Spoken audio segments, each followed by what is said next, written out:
Hello everyone, Catweazle here, welcome to the channel and welcome back to our playthrough of Arkham Horror 3rd edition where we're playing the Approach of Azathoth scenario and we're just about to start turn 3, but before then, yes, corrections. So what corrections have we got to make? Well, first of all we've got to make a correction of a correction. At the start of last turn I made a correction for turn 1 because we forgot Marie's Spread Doom. She picked a Spread Doom token after a gate burst. And the way I did it was I pulled the card from the front. I should have pulled it from the back. I just got confused because of the gate burst and having to shuffle the discard into the back. And I thought I'd messed it up, but I hadn't. I'd have been fine just pulling it from the back. We'd have been perfectly fine with the timing and everything. But I picked it from the front because I'm a donut. Now, I did that because I knew it was north side and knew that we were going to get a doom on the scenario, and I thought that'll be, a penalty. As it is, I didn't need to do that, but you know what? Even if we pulled it off the back, I might have pulled a north side card, and we might have got one anyway, so we'll just leave it as is, but I shouldn't have pulled it from the front, I should have pulled it from the back. So that's the first correction of a correction. Back to our normal type of corrections, and the first one was, I think I flashed up on the screen that Mikey couldn't pick up the magnifying glass because he already had a two-handed weapon with the typewriter, Chicago typewriter. That's incorrect. If it had been a weapon, if it had been the Colt 45, then yes, obviously he'd only been able to use one or the other because he doesn't have three hands. But with the magnifying glass, because that's a research item, the game, it understands that he'd obviously put his Tommy gun down and then he would start using his magnifying glass. So it's fine to, have items with more hands so long as they're not doing the same job, in effect. So as long as it isn't a weapon, it doesn't matter. But anyway, hope that's clear now. So that was incorrect. You can ignore that. Other than that, other thing I was going to do with Mike was, obviously, he was going to spend that clue and then he was going to get rid of this rumour. And even though I said it about 5 times, I forgot to do it. But I did make a statement of intent several times, so he is going to spend the clue and we are going to get rid of it. Just an oversight on my part. So there we go, that's done now. And the final couple of corrections are Rex again. Again, I noticed this in editing. What happened was he gained a clue, which means he gets $1 and he gets to focus. And we're going to focus his observation once again. So we'll pop those. Now, normally, if you're an investigator, you can't focus your skills more than once. But Rex can, because he has overcome all odds. So you can focus each skill up to twice. So that's what he's done, because we want to put that clue onto that scenario sheet. And the final one was when we were actually doing the will tests for that chuffed stars align thing, he actually failed. And when he fails a test, yes, he gets to focus. So he's going to focus his will. So that puts him up to 3 will. So I think that is all the corrections for turn 2 and turn 1, and we can get on with turn 3. And we're well under the 10 minutes for this new camera phone. So what we'll do is we'll get straight into turn 3 and the action phase.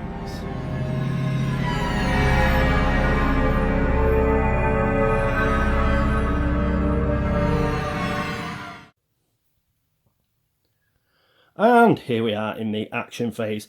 So who's going to go first? Well, Mick is going to go first. And the reason Mick is going to go first is because he's fighting things. If he makes a balls of it, we need somebody to get there to help him. And I think Agnes would be able to do it. So it's 1, 2, 3, 4. Yeah, she paid $2 for having an extra taxi ride. She'd be able to get there and help him out. But he's got loads of dice. He should be able to do it. Hopefully. So what's he going to do? He's going to attack, obviously. So it's an eyeless watcher. Let's have a quick look at it. We have seen it briefly.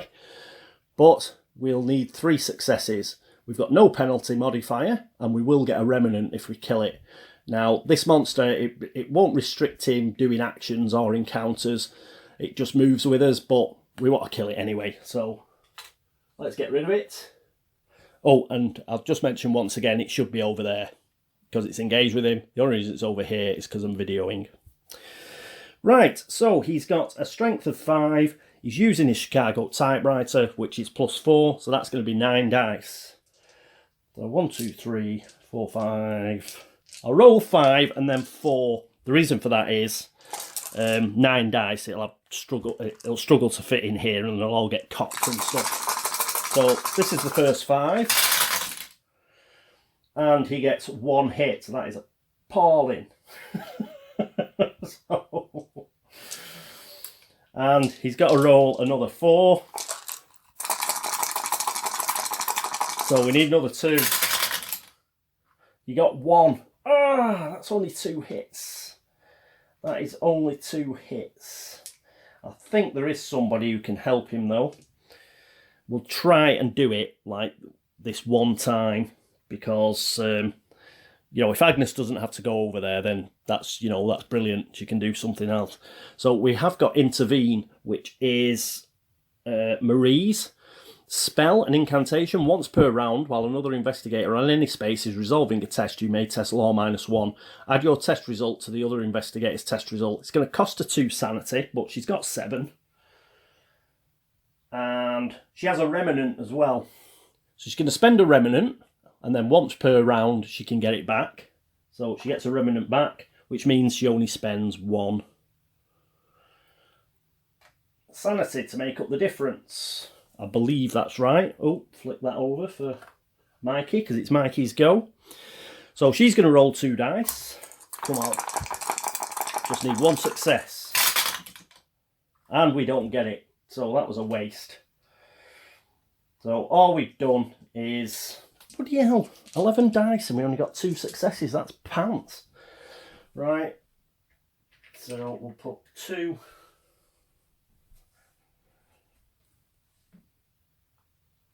On here. And what do we want to do now? I don't particularly want to evade. But we can do other actions. It says it doesn't stop us doing other actions. It'll just follow us. So shall we move?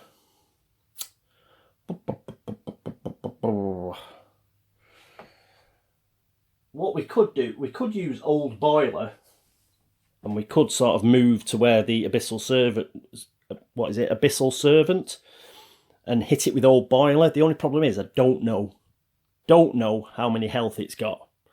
If it's like the Eyeless Watcher and they're both Night Gaunts, that's got 3 health. So we wouldn't kill it. And because the Eyeless Watcher is going to follow us, we're going to end up just with 2 monsters in our space, and Agnes won't be able to make it up there. So, perhaps he can do something else. Not really. He could gain $1. Perhaps he'll move, because this is going to follow him, isn't it? Let's just check. I don't think it follows him till the phase.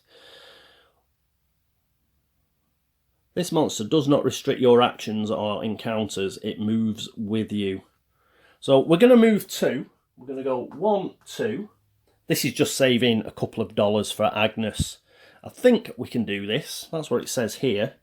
The monster does not restrict your actions or encounters. It moves with you. So it's essentially just following him. So we'll just pop it there.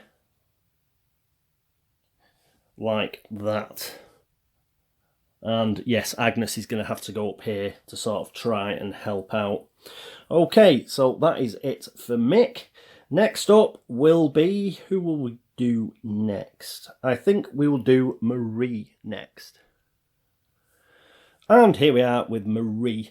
I think the first thing she is going to do is she is going to ward. So let's try and ward this doom at Arkham Advertiser. She has got a law of 3. We need a success. Come on. And she gets a success. So we get rid of that doom. Only 1, so we don't get a remnant. For her second action, she is going to try and research. So we want to get rid well, we don't want to get rid of it. We want to put it onto the scenario sheet, this clue. So we'll take this 5. We'll get rid of this 2 and 3. We don't want them. And we'll pick another die. So she's got an observation of 2. We need 1 success.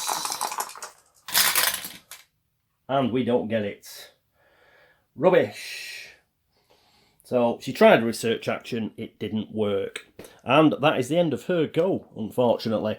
Next up, oh, not quite the end of her go. She's going to use Witch Blood. And we're going to have Agnes is actually going to try and put her clue on. She's going to try a research action. So she's got an observation of 2 as well. Pants. Come on. Let's have a success. Yes, she got a 6. And so she managed to put her clue onto here. So we've got 2 on there now. Hopefully Rex will be able to do it. So that is now the end of Marie's turn, because that was a free action for Agnes. Okay, let's go to Agnes next. And here we are with Agnes.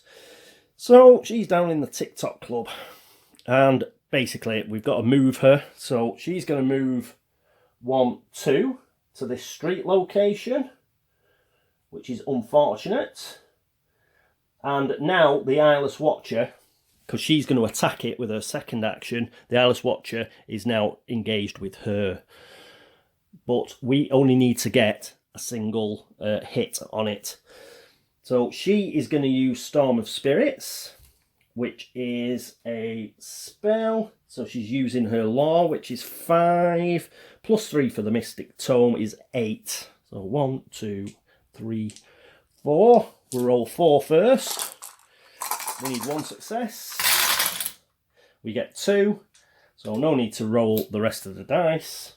We have killed the Eyeless Watcher. Yay! Storm of Spirits cost us a sanity. So we're actually down to 5. But, whoop, we do actually get a remnant off the Eyeless Watcher, which goes back at the front. Get rid of that. Let's dig a remnant out. If we can find them. There we go. So that is a remnant. Pop that on here. And yes, the Heirloom of Hyperborea. Yeah, we've casted a spell so we can focus a skill. I think, well, we can't focus Law again. She's not Rex. I think we will focus her will, get her will up to 4. So let's grab a token. There we are. And her will is now 4. But she does have a remnant for casting Storm of Spirits again. Right. So, well done. Well done, the pair of you, eventually. And that is it, isn't it? Yes, she moved, then she attacked. So that is it for Agnes, which means, next up, it's going to be Rex. And here we are with Rex.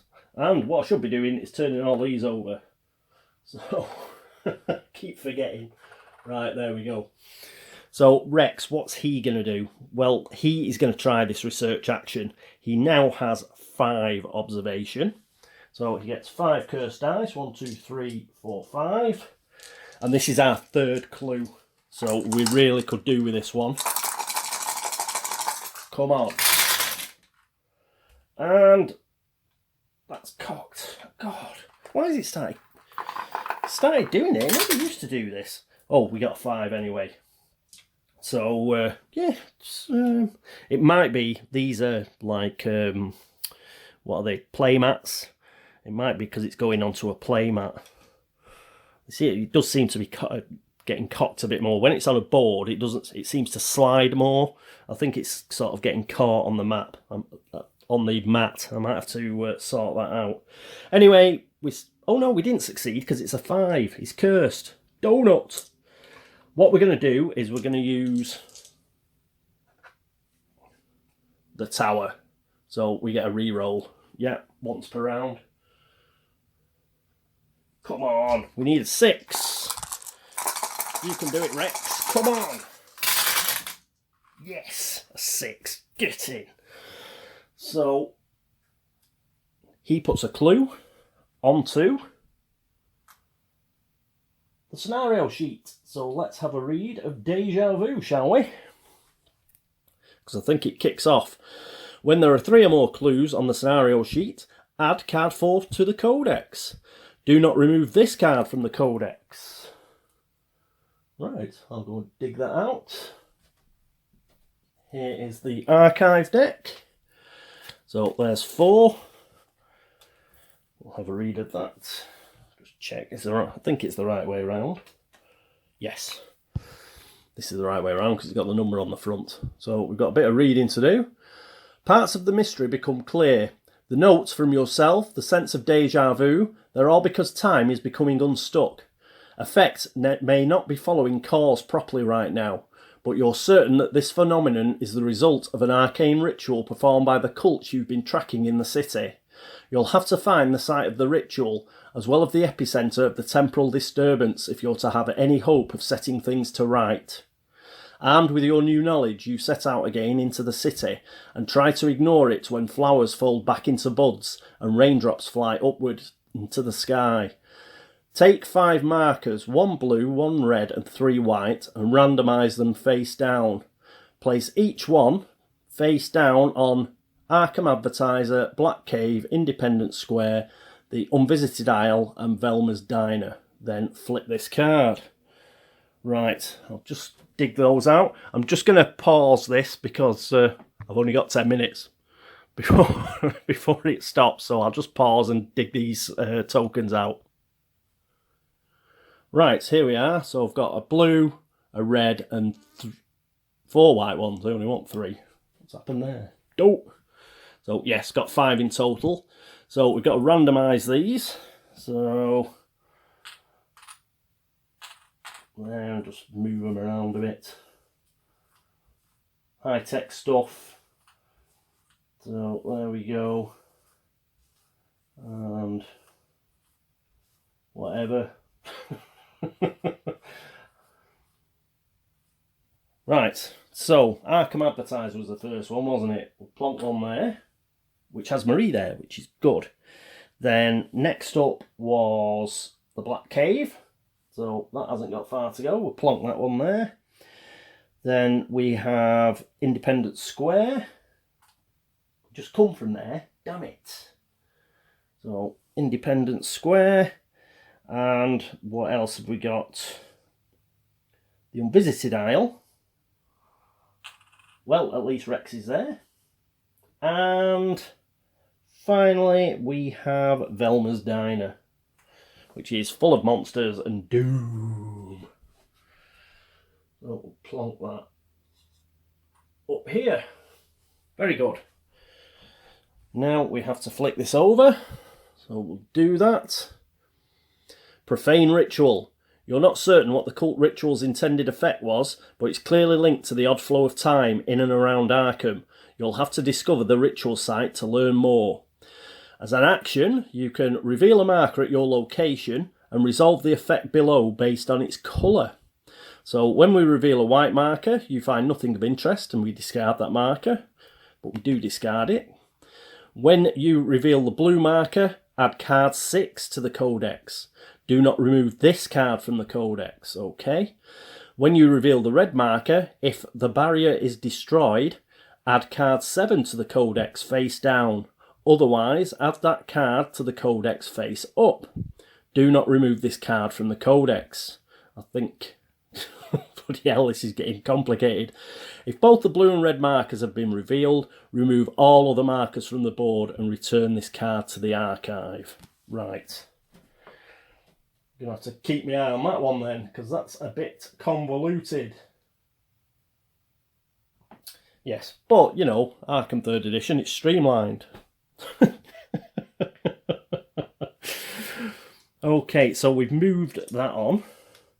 And he's still got an action left as Rex. Oh, well, he can flick that token, can't he? As an action. Coolness. So that's what he's going to do. Come on, we want a red or a blue. white. Damn it. So we discard that. But at least we know there's only four of these mystery tokens left now. So at least we've got rid of one. All right, and we've moved the codex on, which is good. Woohoo! Now, I don't think we take those clues off. You only take the clues off when you're specifically instructed to do so. So we'll keep those there. And that is it for Rex. And I think that is it for... Yes, we flipped him over. That is it for the action phase. So next up is the monster phase.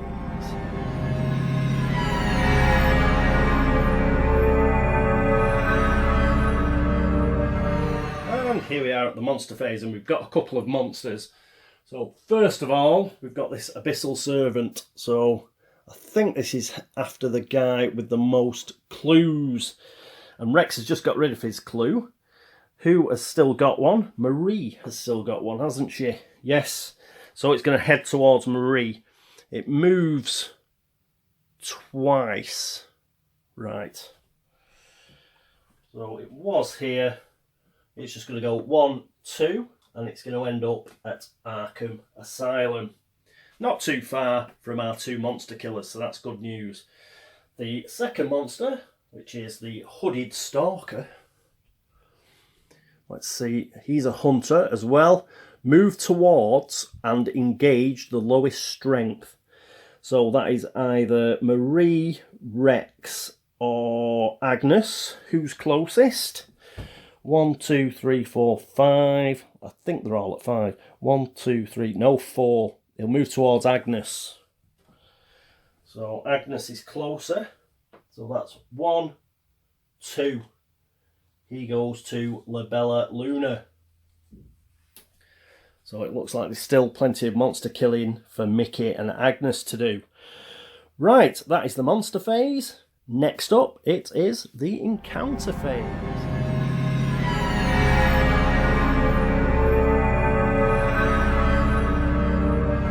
Here we are at the encounter phase. Who's going to go first? Let's have a couple of street locations, because we've got Agnes and Mickey in a street, and we haven't had those before. This is a new part of the game. It wasn't in 2nd edition. So what we will do is, who's going to go first? Mick will go first. So we'll flick that over. And we'll grab the deck and see what we've got. So I think we're in a residential street. We are. So let's have a read. An old woman startles you from your reverie and begs your help to cross the street. Aww. She chatters about her grandchildren all the way to the other side. Her ignorance of the darkness you fight is somehow reassuring. You or an ally recovers 1 sanity and you focus 1 skill of your choice. Right, an ally is not Agnes. She doesn't count. We could have done with Agnes getting this because she's on 5 sanity. We're focused up and we're sanitied up, so we don't get either of those. But at least it wasn't bad. So put that to the back. And the next one is for... It's going to be for Agnes, isn't it? And here we are with Agnes. I could have carried straight through there. But with this 10-minute timer thing, I'm trying to get into the habit of, like, in between each investigator to, you know, stop the video and then start again. So let's see what the streets are. Residential again. Joey Vigil's sharp whistle catches your attention from a nearby alley. I know you need a little help and can't afford to ask too many questions, he says, so I got a special deal for you. You may buy 1 common item from the display for half price, rounded up. We have these like, I think we'll take that magnifying glass because I think the extra observation will help her out. We do have the first aid kit. Oh, she's got blood magic, hasn't she? Let's put the magnifying glass back. She does have blood magic, which means she can spend her health. An investigator or ally in your space recovers 1 health. You are an investigator in this way. So we'll buy this and we'll get it at half price. We only have to pay $1. So she's going to take the first aid kit. It's only because she's got the blood magic ability. So there's the first aid kit. And it only costs her $1. So that's funky. Pop that in there. So she has gone as well. And we can pop this back. Whoop. If we can pick the deck up. So that goes to the back. And the streets go back over here. Oof. Right, that is it for Agnes. Who is going to go next? I think we'll have Marie go next. And here we are with Marie. She's at the Arkham Advertiser, which is north side. So let's pick this up. Arkham Advertiser. Focus. What's up with this? Why is it not focusing? There we go. Minnie Klein, a spirited reporter, leans closer, conspiratorially. Got a hot tip for me. Come on, friend, let it slip. You may spend 1 clue or 1 remnant to tell her about your findings. If you do... Have we got a remnant? Yes, we're going to spend the remnant. We don't get it back, I don't think. I think we spent 1 earlier, so I don't think she can actually take this back. It's only 1 once per round, but she's going to spend it. If you do, she asks many clarifying questions and make sure you're willing to bring her more. You gain $3. I'd have probably kept the remnant. I think the remnant would have been more useful. But never mind. That goes to the back. She does get $3. So she's cashing that in for $3. How many she's got? She's got 5 at the moment, so let's tidy up a little. So that'll put her up to 8, won't it? So put $2 in and take a 5 out. So she's now up to $8. Rich. She's rich. And she's not far from the curiosity shop. So perhaps we could get one of those funky orange, like, special items if she goes there. So that is it for Marie. And yes, next up it's Rex. And here we are with Rex, who's at the Unvisited Isle Merchant District. Let's have a look. Unvisited Isle.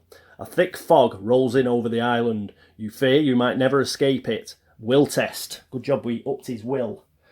And his will is a mighty 3. Did he fail a test? Did he fail a test? No, he ended up passing it, didn't he? Because he did a No, he failed and then he re-rolled. So I'm sure he can focus. I'm sure he can focus because he failed before his re-roll. So obviously... right. I'm going to double up his will, but I'm not going to use it because I've read that card now. Yeah. So I am only going to use 3. What is it? Yeah. I am only going to use 3, but because that's reminded me, I am going to pop his will up. Yeah. So even though it's 4, I'm only going to use 3 dice because I've actually read this. So I think that's fair. And yeah, because he did fail and then he did a re-roll, didn't he, using the tower. So, but we're only going to use 3 dice for this particular test. And ooh, we didn't manage it. So there we go. And he can only do that re-roll once per turn. He could spend one of those for a re-roll, but I don't think he will. We'll just take what happens. If you fail, you sleep in the cold, damp mist until morning. You suffer 1 horror and become delayed. Ugh, perhaps I should have done. Right, he becomes delayed. And he suffers a horror. But he's got the Elder Sign Amulet, has he not? Once per round, if 2 or more horror would be dealt to this card, prevent 1 of that horror. A. Oh yeah, you can sort of half the horror that's going on the card, I think. But we're only going to put 1 on it. So what I'll do is, if you ever end up putting any horror or health on an item, I'll actually dig one of these out and just put it on the player thing, on the player card, but it's not for the player. The player's health and sanity is recorded by the dice. But if we get anything like on an item, I'll just put it on the player card via the tokens, then we know the difference. Okay, so that is it for Rex. Not a very good encounter at all. And that is the end of the encounter phase. So next up, oh yes, it's the laugh and chuckle phase.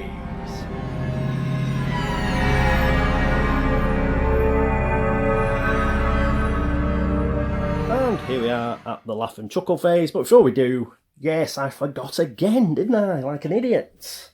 But I'm remembering quicker. He actually gets to focus again. So he's done will twice. He's done observation twice.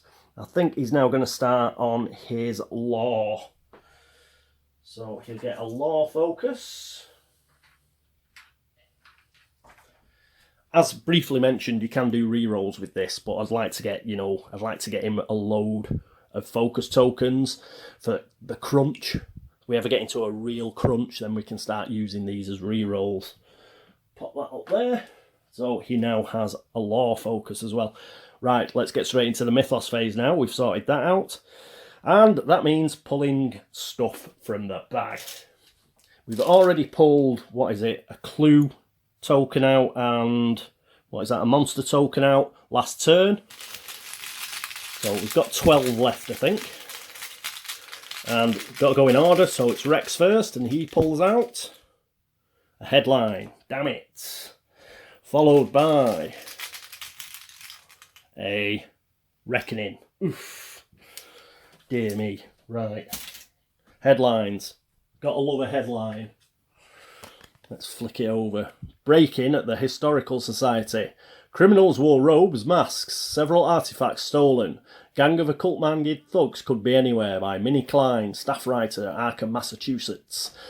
Headline. You suffer 2 damage and 2 horror unless you place 1 doom in your space. Oof! If you are in the street space, well, we're not.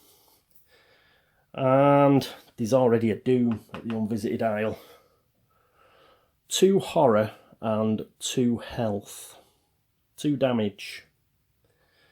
I think what we're going to do is we'll take that, and the Elder Sign Amulet is going to take 1 of the damage. Rex is going to take 1. So he goes down to 6. And because it's 2 damage, if 2 or more horror would be dealt to this card, prevent 1 of that horror, we're only going to put an extra horror on here. So it's only going to have 2 horror on it now. So 1 there and 1 there. So the Elder Sign Amulet has 2 horror on it and 1 health on it. And it prevents that doom. If we'd been on a space without any doom, I'd have probably took the doom.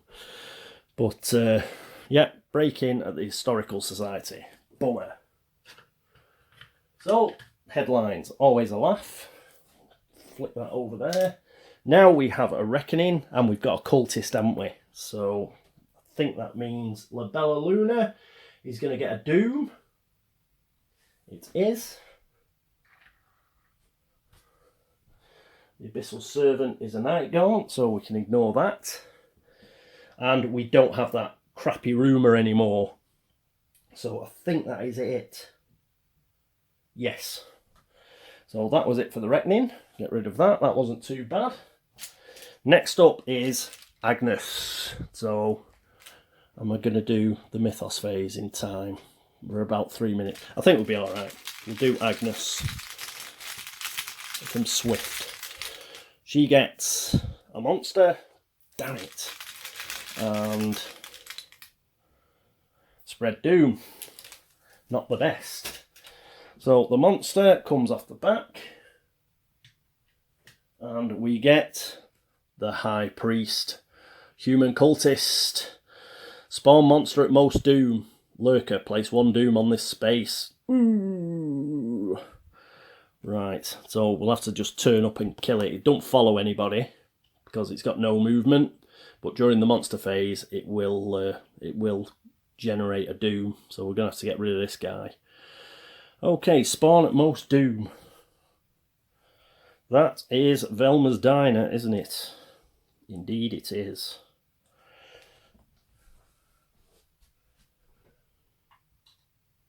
We've got to get over here anyway because of this mystery token. But we've definitely got to get over there now, because as soon as another doom goes onto their anomaly time... Oh, damn. Oh, I'll tell you what I forgot to do. We needed to refresh the offer, the reserve, painkillers, item common, cost $1, ignore the pain isn't what's going to kill you, and you can put 2 health onto it. Right. Should have done that before when I took the first aid kit, but forgot. But we've done it now. Alright, so spread doom now, isn't it? After we've done that monster.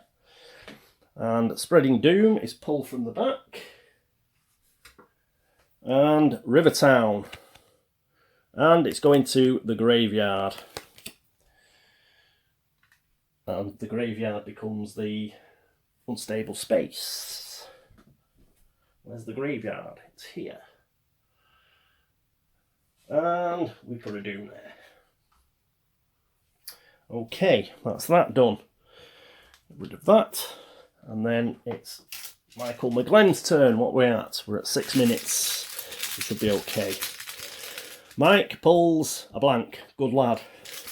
Mike pulls another blank. Brilliant. Good old Mike. So, absolutely nothing to do there. And we can move straight on to Marie. Marie pulls a blank. So, all the blanks have gone. So, it's bad news from here on in. Next up, she pulls spread doom. Right. Okay. So, the spread doom is pulled from the back. Merchant District. And it's going to go to the River Docks. Okay, so let's grab a doom. And the River Docks gets a doom. Alright, so get rid of those. We've still got a gate burst in the bag. We've got rid of the monsters. We've got a headline in the bag. And a clue in the bag, I think.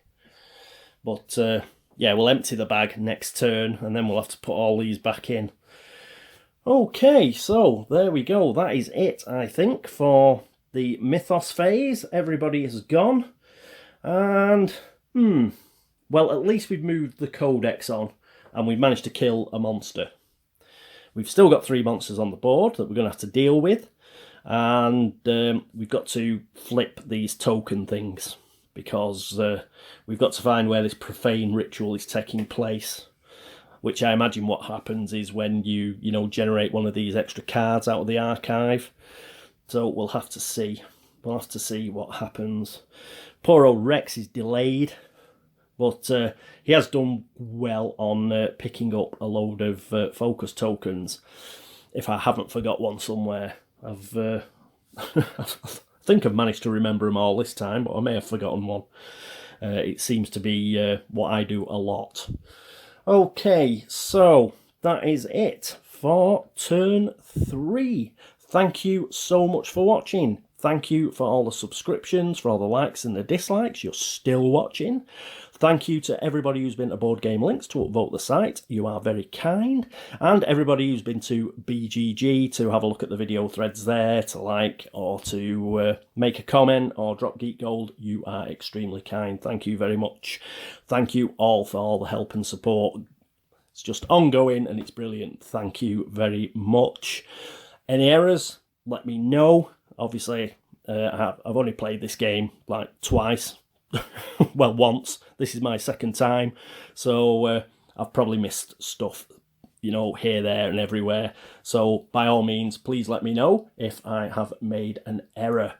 Don't worry about letting me know. Despite what I said at the end of last episode, that was just all about, you know, don't worry about doing errors. But I do like to know, because then I can change, yeah? But I don't sweat about it if I do make one, if you understand what I mean. So don't worry about that. Don't worry about telling me I've made an error. And that is it, I think, for turn 3. And I'm swiftly running out of time. We're on 9 minutes 30. We're on 9 minutes 30, so I've got to wrap it up. Thank you for watching. I hope you will join me in turn 4. But until then, this is me, Catweazle, signing off. Toodaloo.